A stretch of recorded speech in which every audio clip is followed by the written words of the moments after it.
for you, I'll tear it up. There's the voice of my next guest on the program. He first appeared on the program back in March of this year, promoting the show we were talking about a moment ago, Rolling Thunder Vietnam. The tour coincides with the commemoration of the 50th anniversary of the Battle of Long Tan. Wes Carr won Australian Idol in 2008. We had quite an extensive chat to him back in March, and he is on the line now to tell us how things are preparing for the show that's just around the corner now. Wes, good afternoon to you. Hey, mate. How you going? Doing well, pal. How's it all coming together for this show on Saturday week? Yeah. The rehearsing. It's a theatre show, so it does actually. You have to go over and over and over and everything, which I'm not used to in my everyday life. Kind of, I play shows and then, But it's good. It's very good. The story is an incredible story and very important to our generation and the nation. Our story about the Vietnam, the soldiers that went to Vietnam War and sacrificed their lives at 19. They were given an option to go to war or go to jail if they got conscripted, which my character does. So it's quite an insightful, important show that needs to be seen by not only the generations that lived through that era, but I think, our generation, my generation, and the generations to come. I think it's a very important story, and, to tell the sort of the black stain on our history, really to remind everyone that, war in any facet doesn't work, Wes, what you're saying is very true, and I think people have got to be, I think historically made aware of what has happened and what did go on. And Vietnam these days has become quite a tourist destination. More and more people seem to be going there to visit the trenches and follow our history through, which is pretty good to see, actually. I'm told the tunnels are quite an incredible experience to do so. These people lived in the tunnels for many, many years, and they're not big as some of them are only as big as, I guess my body put together. Right. It's very and they very lived narrow, in these. very claustrophobic. And they lived in these tunnels. And we asked the question, what the hell was everyone doing there? I mean, what was going on? And it's just such a, even now, not very talked about in our country in Australia.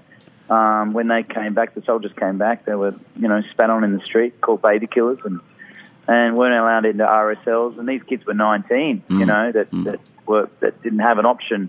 Otherwise, they would have gone to jail. So it was such a strange time, and the music reflected that. And I think the music really, for the first ever time, really changed the culture overnight, changed people's minds and political mindsets, and that's I think, kind of the cathartic thing about it, that this incredible music came out of that time of the stress, Well, of course, it's the music of the 60s and into the 70s with Creedence Clearwater Revival. We had Santana around the same time, Gladys Knight and the Pips. Billy Thorpe, one of our great artists here in time gone by. Yeah, Paul Simon. So what do you get to sing in this?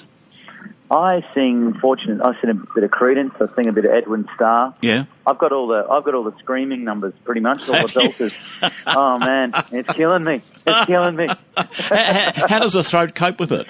Oh, good, mate. I'm fine. It all stands up in the end. Yeah, it does. Gets me through. A bit of Manuka honey and some lemon. I was going to ask you what you do. Yeah, that's bit of that, and and that's really kind of, I guess, But look, I haven't done it. But I've been playing my because in my own sort of world, I'm sort of more folk-esque, kind of folk rock maybe sometimes. But, so I'm in that world, and I've just released a new single called Home that you can hear on the Kenwood ad. It's been all over the place. And that song's sort of very, James Taylor-esque kind of, So coming on stage, second song in, screaming, "Some folks are bound," it's completely different. I saw Home on YouTube yesterday, and great. I had to listen to that, and there's nothing of you on that. It's just purely, I think, just the title says Home, and it's like even looking at a book or something. But certainly you're singing it there, and it sounds wonderful. It's as you say, your newest single. Yeah, I've been producing at home and very busy at home producing other people's albums and myself and writing for other people, and I just wrote for Cole Chisel, their last single, Lost, and I've been writing for Barnsey.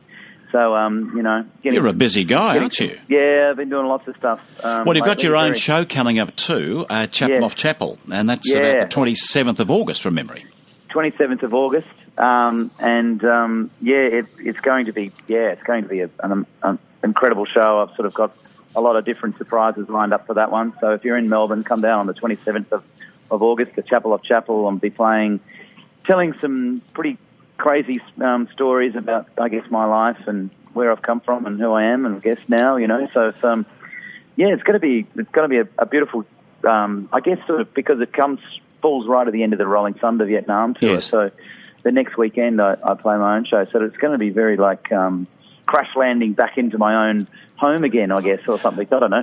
But it's going to be incredible. Yeah, you're mentioning there about your own story. When I had you on last time back in March, we talked a lot about your story, how you got started and all the trials and tribulations, and it was a wonderful story. Yeah. So I do hope that you go through that story on stage, because the audience then will be able to, relate from Perth through to Sydney and what happened to you in between and so on. And I think it's a marvellous story, yours. I really, really do. Thank you, mate. Thank you, yeah. Then, of course, Australian Idol. Tell me about your love of Michael Jackson.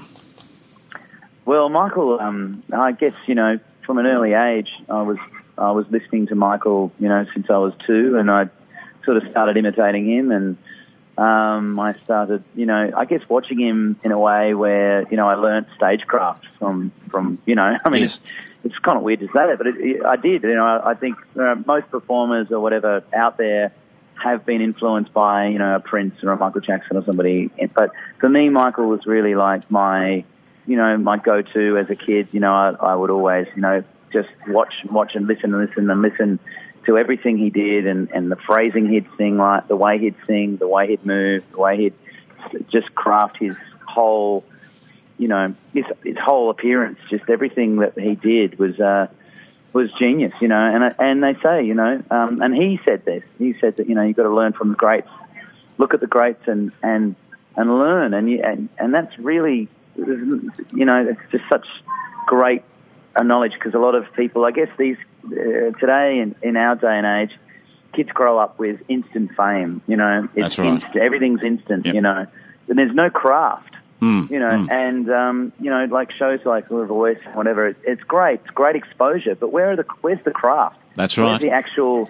There needs to be a little bit more about not focusing on fame and money, because if you're in it for the money, you're never going to get it bloody in the industry anyway. To be honest. Yeah. So it's all about perfectionism and professionalism, and really honing in on a craft, just like a plumber would to fix a toilet. It's really, you've got to be grounded. And the youth of today, and, I think there's a lot of kids out there that are starstruck, but they're also an incredible pool of talent that are working at it as well. And the ones that work at it, the ones that work at their craft, are the ones that get the prize at the end, whatever that is. Yeah, that's wonderful advice. Wonderful. Yeah, And of course, you always dreamt of performing Michael Jackson on stage, and then that dream came true. So I did, in front of Jermaine, and then Jermaine showed it to Michael, I'm told. So that was quite an incredible moment, and something that I'll always tell the grandkids, I guess. You'll treasure that. My word, you will. My word. I will do. Wes, let's just run through the dates for you. You're at the Palais Theatre Saturday week at 2 and again at 7:30,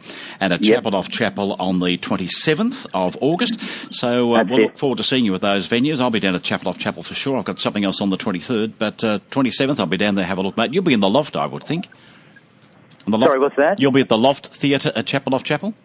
Yes, I'll be in the main theatre there. Yeah, good space.